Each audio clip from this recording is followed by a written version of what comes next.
So next we have Sheri Breen from the University of Minnesota Morris, and her presentation is on saving seeds, the Svalbard Global Seed Vault, Native American seed savers, and the problems of property. And Sheri is an assistant professor of political science at the University of Minnesota Morris. Her research addresses the intersections of environmental political theory and theories of property. Her current research project focuses on the ownership of seeds with particular attention to the role of central seed depositories, community seed banks, and seed exchanges.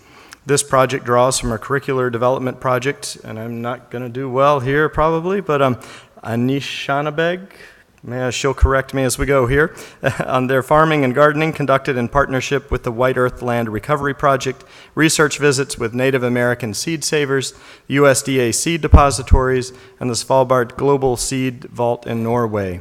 Breen is a former newspaper editor, farm worker, and part-time farmer, as well as a lifelong gardener and seed saver, and we'll ask her at the end where she saves her seeds. So, thank you, Sheri. That's it.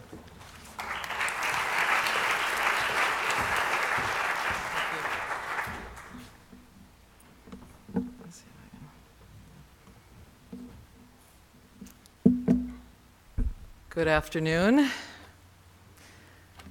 To put it simply, seeds are the essence of life. Without their varied yields, the earth would have no agriculture, no livestock, no food systems, no ecological stability. In all of their shapes and sizes and distributions, seeds are the genetic powerhouses that store life's codes. They are as essential a resource as the water and soil that nourish them. At the same time, evidence shows steady erosion of seed biodiversity necessary for viable food systems, and the saving of seeds and the germplasm becomes more and more crucial.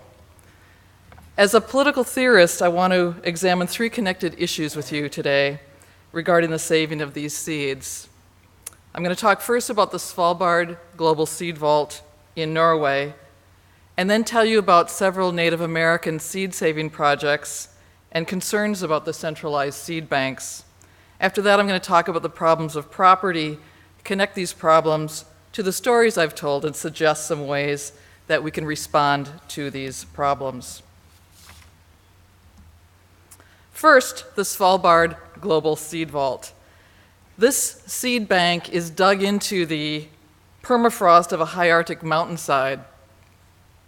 The vault is located on Spitsbergen, which is the only island in the Svalbard archipelago that is permanently inhabited, and it has a human population of about 2,500. It also has a polar bear population of about 3,000. Okay? This vault is the long-awaited ex situ or off-site alternative to the fragility and instability of in situ or on-site seed saving on local farms and local gardens. The construction of the seed vault was delayed and really stalled for more than 2 decades, in part due to the disputes between less developed nations, industrialized nations, and the commercial seed industry about intellectual property rights, which the US and some other states were demanding. The International Treaty for Plant Genetic Resources for Food and Agriculture, the so-called Seed Treaty, took effect in 2004 and opened the way for the vault's construction. So the vault opened in 2008. It's owned by the government of Norway, and it's managed by the Nordic Genetic Resource Center, which is under the supervision of the Nordic Council of Ministers. A third organization, or a third entity, the Global Crop Diversity Trust, provides the operating funds for the seed vault and seeks out and manages the deposits of the food and crop samples in the vault. Now, this is a photograph of the tunnel leading down to the vaults. The permafrost begins about 2/3 of the way down this tunnel, and then the vaults are kept at 0 degrees. Permafrost here is normally at about 25 degrees Fahrenheit, so it's further cooled down to 0 degrees in the 3 vaults. This constitutes a relatively low-tech seed vault. Because of the permafrost and the location, the only technology that's really involved in this is the further cooling of about 25 degrees. It has the capacity to store 4.5 million seed samples, which is the equivalent of about a maximum of 2.25 billion seeds. It now has 820,000 seeds samples in its vaults. And this is significant. Most of those samples now in the vault, which just opened 6 years ago, are no longer found out in the field. Okay? Because of where the vault is located and the way it's built, there is no threat from rising sea level or melting permafrost in the foreseeable future. It's protected as well from these two climate change entities as it can be. Kerry Fowler, who is shown here, he's the researcher, negotiator, designer, planner, former executive director of the Global Crop Diversity Trust. He's really the guy that's been behind this seed vault from the very beginning. And he sees this vault as operating on a 10,000-year plan. We're thinking 10,000 years ahead, he says, in going after this vault and creating this vault. And there's a new film out on him. It just was released a couple months ago called Seeds of Time, which I won't play the trailer for you, but you can look it up. It's just recently been released and the trailer's available online. Now, the deposits that are put into the Svalbard vault can come from governments, from organizations, from research institutions.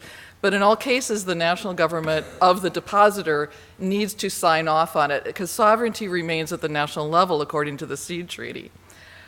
This is a vault that involves conservation only. There are no grow-outs. Well, it's in the high Arctic, so of course there are no grow-outs. There's nowhere to grow them out. But there's no research involved either. It is simply dedicated to storing the seeds long term. The black box setup, what we mean by a black box, is that the seeds can be removed only by the depositor. They come in and they stay. And this is a crucial distinction between the Svalbard vault and the public and private gene banks elsewhere, because they generally have extensive research relationships with multinational seed corporations and with research institutions. And as Fowler said when I was visiting the vault in February, this is not the place for anything but conservation. Okay?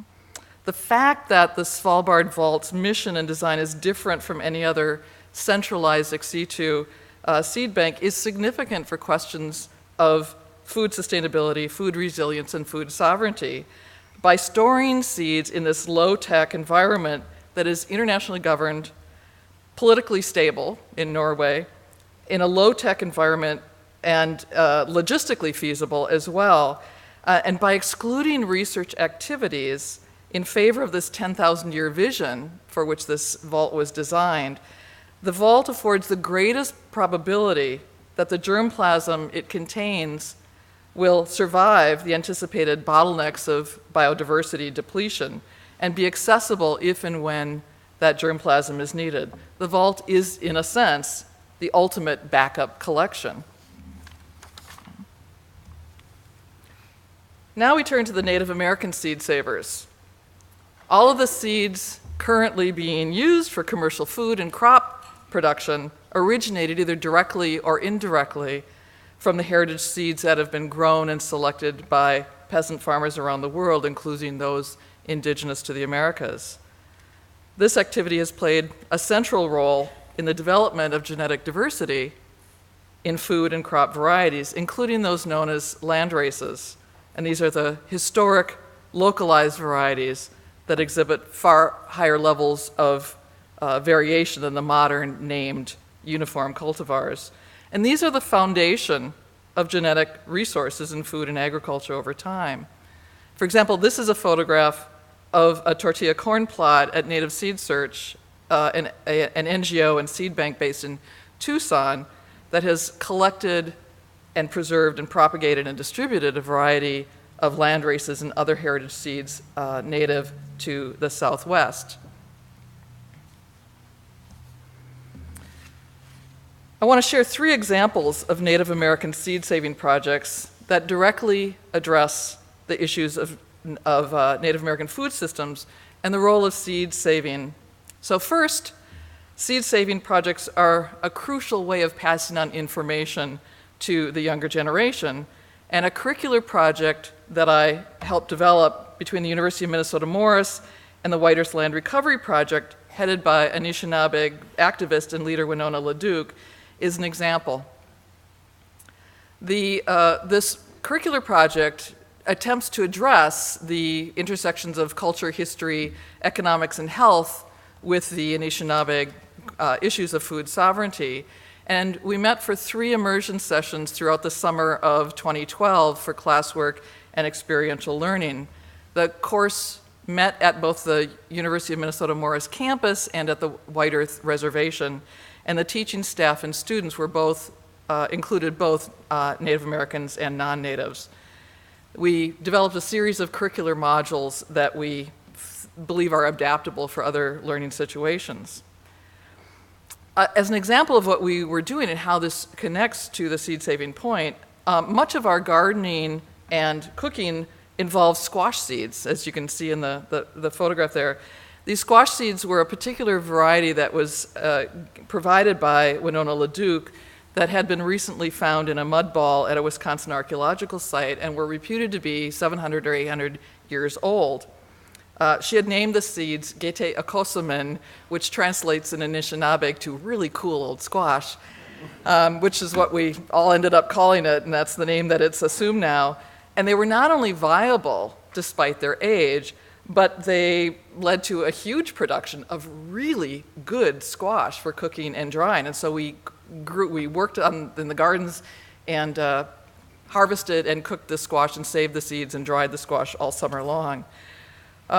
Since the discovery, these seeds have been shared among Native American growers and with a few non-natives, but due to their status as a common heritage, have not been widely spread or commercialized. Second, the Cherokee Nation based in Oklahoma has followed a different model in its approach to seed heritage and sovereignty.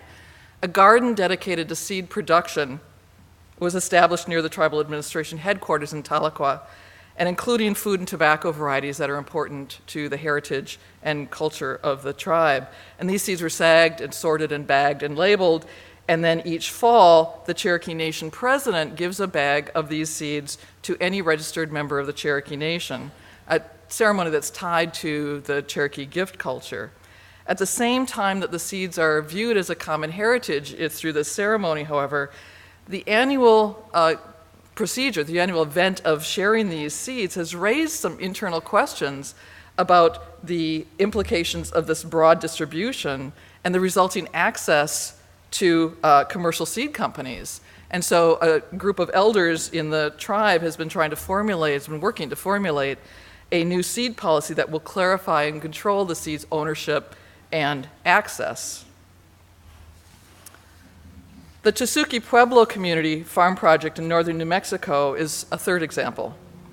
Under the leadership of Amigdio Balon, a group of workers has reclaimed a section of floodplain for a small but intensive agricultural project that has used grants from private foundations such as the Christensen Fund to build an irrigation system, high tunnels, they have high tunnels there, and a new seed storage building and workshop. But Bayonne explained that the project, this seed-saving building, it constitutes a seed library sharing knowledge, not a seed bank accumulating wealth. He was very particular about this being a seed library and not a seed bank with those implications. This project uses heritage seeds from the Pueblo elders and concentrates on teaching the youth of the community about food, nutrition, and Pueblo heritage. This brings us to the problem, and problems, plural, of property. Although they share plant scientists' concerns about the preservation of seed biodiversity, indigenous community seed savers generally have been unwilling to join the move towards centralized seed depositories, such as the largest gene bank in Fort Collins, Colorado, pictured at the top. Depositing seeds into a centralized seed bank, they contend, is linked to loss of ownership and access. And interviews and work with Native American seed savers and their programs has shown me a persistent rejection of the arguments that tribal heritage seeds should be intensively collected and studied and preserved in centralized depositories. As you might imagine, seed savers point to historical precedents of deception and greed from the US government, as well as community-based alternatives that they believe will maintain local control and seed viability, such as the collective farm run by the Tohono O'odham Nation in Arizona, pictured at the bottom. Issues of ownership are inherent in the discussion of food systems and the seeds that constitute their foundation. Seed sovereignty is an essential part of food sovereignty. For those who cannot ensure through ownership or other forms of control that they will reap benefits from the resources cannot be expected to go to the expense of conserving them for the use and aggrandizement of others. Thus, the very existence of the resource which feeds humanity is tied to patterns and arrangements of ownership and control, and how these affect the way in which the benefits of diversity are shared or not. I need to stress that neither Native Americans nor indigenous communities more broadly are monolithic in their views, despite some common patterns. So not only are indigenous groups disparate in environment, culture, and history, but also individuals within groups are distinct in forms of political, cultural identification, and personal experiences. So while I'm addressing patterns of Native American theories of property and responses to centralized gene banks, I do not and cannot present a unitary Native American perspective. So with that cautionary note, I've listed some patterns of understandings of property that stand out. Native American seed savers repeatedly describe an understanding of nature as property that is a network of relationships built on mutual need and respect. This view is reciprocal, collectivist, and based on traditional foundations. In contrast to the dominant Western, non-Native, unidirectional, individualist, and legalistic understandings of property. Rather than relationships, the dominant non-Native understandings of property are closely tied to 17th century political philosopher John Locke's labor theory of value, for he argued that because the land in America had not had inputs of labor, fences, plowing, planting, it was wasteland without value. The labor creates the value and creates ownership, and therefore that land, that wasteland, is subject to possession by those who are willing to add their labor. In addition to the fact that this was historically incorrect, as our curricular project on Anishinaabeg farming and gardening stressed, but also this idea was the foundation for repeated historical usurpations of land possession, earlier from the indigenous peoples of America, and later from Farmers for Development, which was used as representing development is greater value through labor. And this also connects directly to the DIAC that you were mentioning in your speech. The same argument is going on there as well. So there's one more story that I believe is worth sharing with you because it demonstrates the deep dedication to the integrity of plant biodiversity and the respect for seeds among both researchers and Native American seed savers. Dr. Gardner, after showing me and explaining the USDA seed vaults in Ames, Iowa, suggested that I urge Native American seed savers I would be meeting to contribute their seeds to the USDA gene bank and assure them that black box arrangements would be made. She's a scientist who's dedicated her professional life to the collection and propagation of seeds and believes that the best hope for plant biodiversity in the face of climate change and threats to food security is the accumulation and documentation of all possible indigenous varieties. And I brought this question up through my interviews asking Native American seed savers whether they would be willing to deposit seeds into the USDA seed bank, and not one person agreed that I talked to. Money opens black boxes was one of the most common answers that I received, and many mentioned the US history of fraud and deception toward tribal nations. But Louis Henna, pictured here, a leader in the seed sovereignty project at Tesuque Pueblo, added one more point, saying that the gene bank's approach to long-term storage is unethical as well. Seeds are living beings that exist within a web of relationships, he said. Those relationships include connections to the humans who plant the seeds, to the microbes that grow around them, to the soil itself, to the harvesters, and to those who use the seeds for food. The relationships are reciprocal and constitutive, which means that both the seeds and the humans are entities formed by and at the same time forming life's actions around themselves. So relationships are the essence of what it means to be a seed. A freezer vault, said Henna, is questionable, but the liquid nitrogen tanks he saw as even less defensible in ethical terms, because this method of extreme cold storage and physical separation isolates the seeds from everything around them in ways that fundamentally deny the nature of a life. We do not own seeds, although we have them in our possession, Henna is implying, but rather we have a multidimensional and collective relationship with them. So, where do we go from here? How do we respond to these problems of property? First, to sum up the first three bulleted items, seed, biodiversity, and sustainable food systems need both in situ and ex situ conservation. The in situ seed production, both native and non-native, is subject to a great many threats, weather and climatic conditions, variations, funding, political instability, etc. Centralized seed banks are not immune from these problems, but they have been more secure due to the professional and political institutionalization of them. So one part of our policy direction, I think, is the need to counteract the fragility of in situ alternatives through funding and education. And at the same time, the Svalbard Vault, I think, provides the best guarantee of a backup depository with a black box arrangement that can be devised under current international law. And so, although the seeds are placed in a freezer, they're under cold conditions, the arrangement there is much closer to the traditional seed storage caches than to liquid nitrogen tanks, and it might be less objectionable to Native Americans' ethical perspectives, particularly if the Global Crop Diversity Trust increases its efforts to integrate representatives of local knowledge into its decision-making. And lastly, to summarize the last two bulleted items, both revision and development of property laws are needed at the national and international levels. Intellectual property rights in the United States and resulting court rulings continue to threaten seed sovereignty and have encouraged hybrid and transgenic domination of the seed industry and have lessened access to open pollinated heritage seeds. And at the international level, the FAO must move to strengthen farmers' rights, access, and benefit sharing.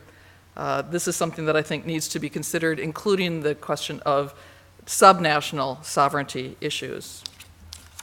So, as I said at the beginning of this presentation, seeds are the essence of life, and I hope that this examination of the Svalbard Global Seed Vault, Native American seed saving projects, and their connection to the problems of property have been both useful and revealing regarding the ways in which divergent understandings of seedness and seed ownership are crucial elements, I think, in the discussions of food sovereignty, political power, and ecological sustainability. Thank you.